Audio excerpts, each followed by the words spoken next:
Okay, so our next step is to look at some basic fractions, some familiar fractions that we know, and really this is a case of learning what these are in terms of the decimal equivalent and the percentage equivalent.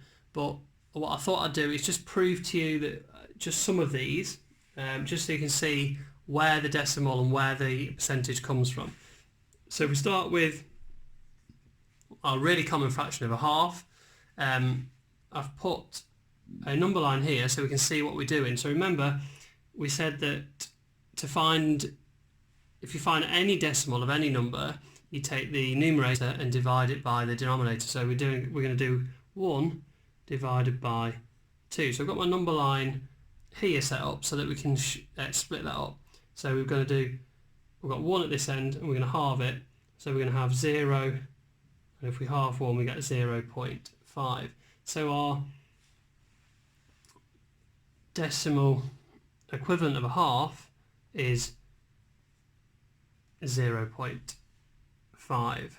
Okay, now if we imagine that we've got another digit on the end here in the hundredths column, we can say that this is also 50 hundredths and therefore 50%. So that's where those numbers come from. Let's try a different one. Let's go for 1/5 this time, okay? So 1/5 over here, let's get rid of that. So this time we need to split this up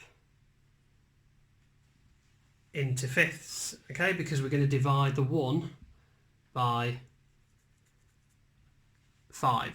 So that's quite a tricky problem, but if we imagine that this was actually 100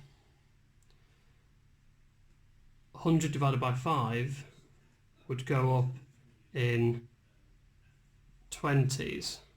Okay, so you can see 1/5, which is 1/5 would be here, it'd be 20% or 0.2.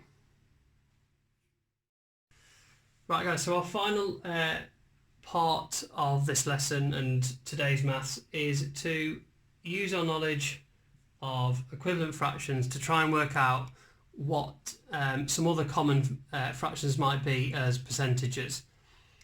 So if we take 3/5 as an example, remember to find what the percentage is, we need to try and get the denominator so it's over 100. So again, if we ask ourselves how many times 5 goes into 100, we can work out what's happened to the 5 to get to 100. Well, 5 goes into 100 20 times, so I've multiplied by 20. So I'm going to do the same to the top. 20 times 3 would be 60, so our percentage is 60%. Okay, so let's try one more. This time let's go with 8/10. So if you pause the video there and have a go at that, remember you need to try and get the denominator over 100. Okay, so a little bit easier in the last one. You're going to have to get that to 100 times by 10. So 100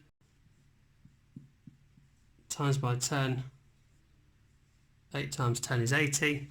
So your percentage is 80%.